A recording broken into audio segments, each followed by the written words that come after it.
Hi there, John Wilkinson and History Made Easier.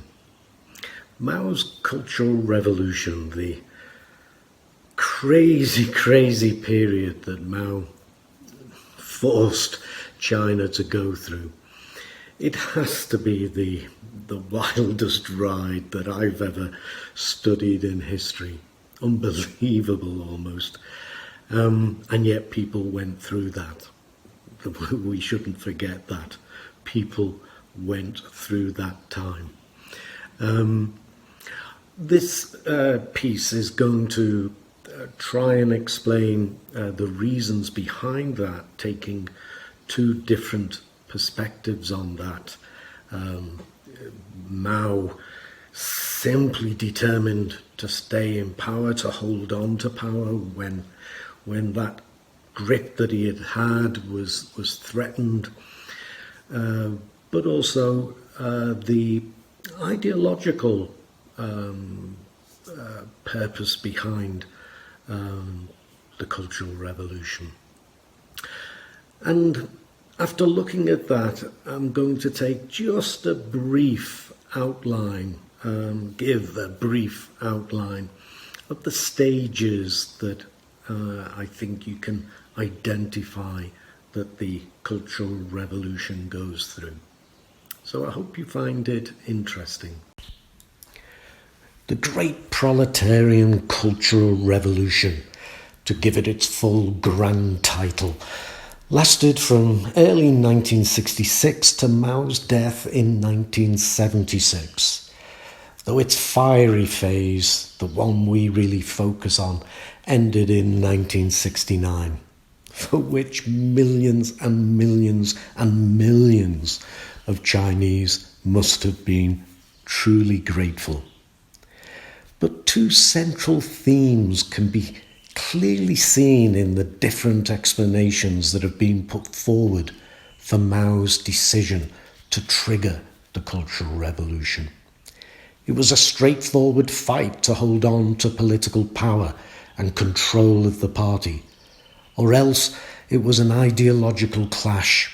Radical Maoism, his notion of permanent revolution, and his wish to do nothing less than to remold the souls of the people, versus the desire for party control of Liu Shaoqi and Deng Xiaoping. Mao had faced criticisms following the debacle of the Great Leap Forward, and he had stepped back as Liu and Deng took over. Liu, supported by Deng, was set on a course that was aimed at preventing any more revolutions from below. The party would direct the direction and pace of what was to come, if they had their way, that is.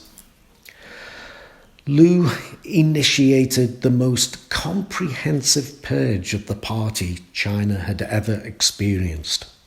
It was a purge to ensure Maoist radicalism was dampened and control regained by the centre. 1.5 million carefully selected party cadres were mobilised and sent out into the countryside in work teams of 10,000 or more to selected counties in order to thoroughly cleanse organisations from village level upwards. Rather than learning from the masses, as Mao had called for, Liu and Deng's answer was that the party should first rectify the errors of the local cadres in order for them to educate and lead the masses. The Chinese Communist Party was to be a Leninist party. The party was the sole repository of true socialist consciousness, and only the party could be trusted to execute correct political action. Ideology, politics, organisation, and economic activities all had to be cleansed. Violence was a feature. As one local party cadre described things, all hell let loose. At the same time, Many of those who had been purged in earlier anti-rightist campaigns were reinstated. The authority of middle and higher organs of the party, provincial, regional and urban party committees, was strengthened. The Leninist virtues of a tightly organised, highly disciplined party, obedient to the chain of command, ultimately to the Central Committee and its Politburo, were put in place, and the principle of democratic centralism was given emphasis. All stuff that Stalinist Russia would be familiar with. And it was the complete antithesis of what Mao believed. Meanwhile, Lu's criticisms of the Great Leap Forward and Mao's capitulation to capitalist solutions as a result of the famine had left Mao reconsidering whether he had been right to make Lu his heir apparent. His concerns grew as he came to realise that Lu was creating this Leninist-type party, this disciplined party, tightly controlled from the centre, with local cadres controlling the masses. A vanguard party leading the way, directing the nation. Mao saw the Leninist party as a straitjacket, destroying initiative.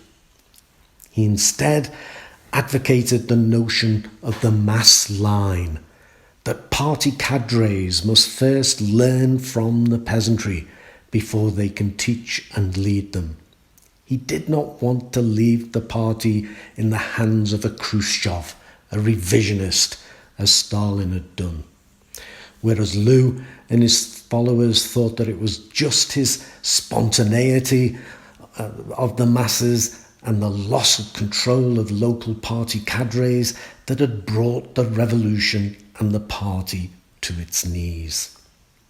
Ultimately, Mao insisted that the only way the revolution would stay on course was by continuous class struggle. Failure to do so, he said, would inevitably result in counter-revolution in a few years, over 10 years, or a few decades at the most. Mao repeated a statement he first made in 1941. I quote, "We must clearly understand that the masses are the real heroes, while we ourselves are often childish and ignorant." Consequently, the movement was intended to be a bottom-up movement, led by peasant associations. The mass line, learn from the peasantry before leading them. But Mao had also reached a critical conclusion with regard to the revolution and the state of China.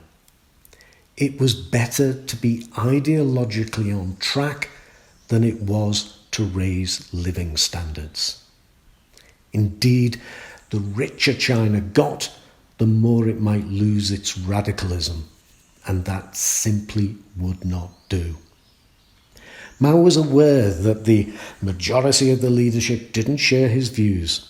Order was what they wanted. Economic, social and political stability, not radicalism. The very success of the revolution in the years preceding the Great Leap had created a vested interest in order, in maintaining the new status quo. The experience of the Soviet Union, in Mao's eyes, was repeating itself as a new democratic elite was embedding itself and enjoying its privileges. Economic advancement, not class struggle, was the order of the day. The party, though, was under the control of Lu and Deng. Due homage was paid to Mao as leader of the revolution and leader of the party, but nothing more. He was no longer able to direct its policies, direct the course of the revolution.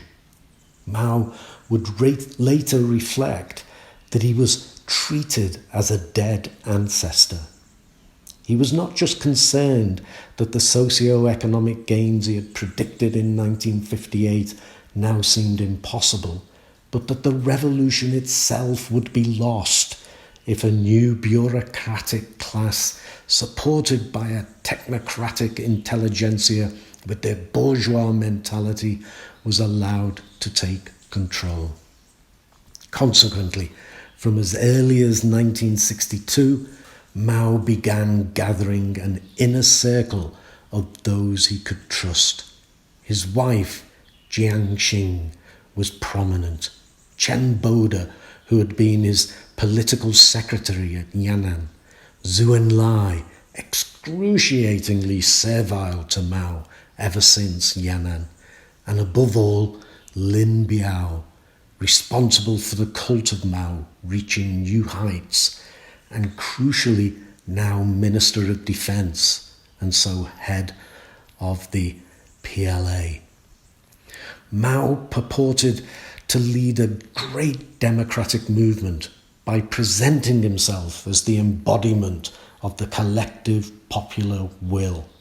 It was a democratic uprising against the bureaucracy which he had been fighting to destroy since the Great Leap Forward. But it was also against the Chinese Communist Party, which Mao himself headed. It was the climax of Maoism, the climax of revolution according to Mao's undying voluntarist, populist faith in the masses and in the mass line. It attacked the four olds: old thoughts, old culture, old customs, old habits. It used the Chinese youth as its frontline troops and revolutionary successors. The proletariat were also activated for the first time since they had been crushed by Chiang Kai-shek's troops at the outset of the White Terror back in 1927. So, the roots of Mao's thinking lay in the heady days after the 1911 revolution that overthrew the Qing dynasty, and particularly in the pages of the radical magazine New Youth, which was established in 1915 and played a big part in moulding the beliefs of a young Mao. Two notions took hold in Mao, staying with him for the rest of his life: that China's traditional heritage was holding China back, and the role of human consciousness in making history. Whilst Mao may have had something of an ambiguous approach to Chinese traditionalism, alluding to it when it suited, he was consistent in his voluntarist populist beliefs, certainly placing it above the objective laws of historical development in orthodox Marxism. It has certainly been a repeated theme in Mao's life. His consistent emphasis on correct thinking and thought reform is proof alone. Two other themes consist in Maoism as it developed and that feature in the Cultural Revolution: its anti-intellectualism and its anti-urban bias. From this perspective, the Cultural Revolution set out to destroy the past and create a clean sheet on which to write the future. But before I end this video, let's take a brief look at what unfolded. In what I describe as its fiery phase, lasting some 4 years, the Cultural Revolution went through a number of distinct stages. First, there was a preliminary stage, a period of manoeuvring as a result of Mao's growing insecurity following the catastrophic failures of the Great Leap Forward. Then the attack on the education system, in which Deng and Lu tried to intervene and stop the attack, and Zhou Enlai tries to act as a peacemaker. Then a third stage can be detected, I think. Mao asserts control. Lu's hold on the party is dealt a fatal blow as Lin Biao's star rises, and he is now seen as Mao's successor. Deng and Lu are targeted, and Kang Sheng, a hardliner, is appointed as head of the secret police, whilst Mao's wife, Jiang Xing, also grows in influence. But Mao himself played little direct role. Then, in a fourth stage, the phase that I think epitomizes the Cultural Revolution, the victimizers become victims with factional infighting.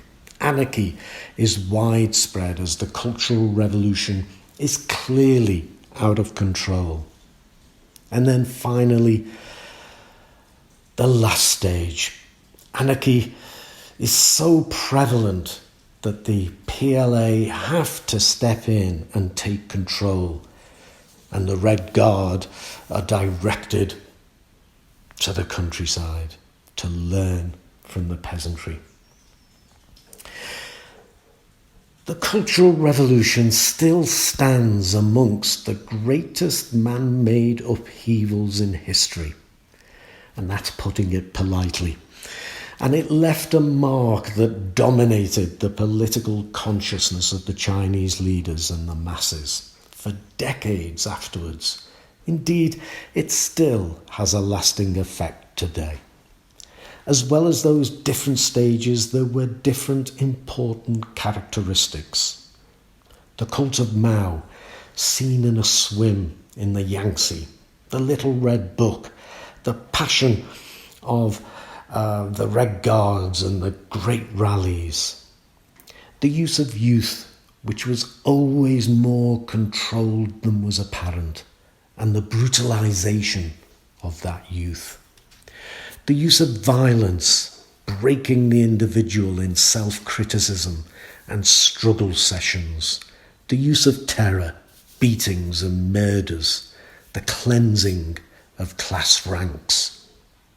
And cultural vandalism. Now, how is the great proletarian cultural revolution to be described? From Morris Meisner, we get, and I quote, "This was Mao's final revolutionary drama, stimulating a cataclysmic upheaval." Another quote, "His last desperate attempt to revive a revolution that he believed was dying."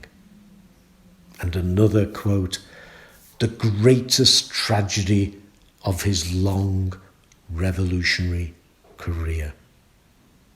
The great proletarian cultural revolution. Mao's Great Proletarian Cultural Revolution, to give it its full grand title. A crazy, crazy, crazy time. I forgot to mention in my intro that I end the piece with some quotes from Morris Meisner's Mao's China and After. A really, really good book if you ever get the time to read it. I really do recommend it. And I do this in order to leave this piece with an assessment of the significance of Mao's Cultural Revolution.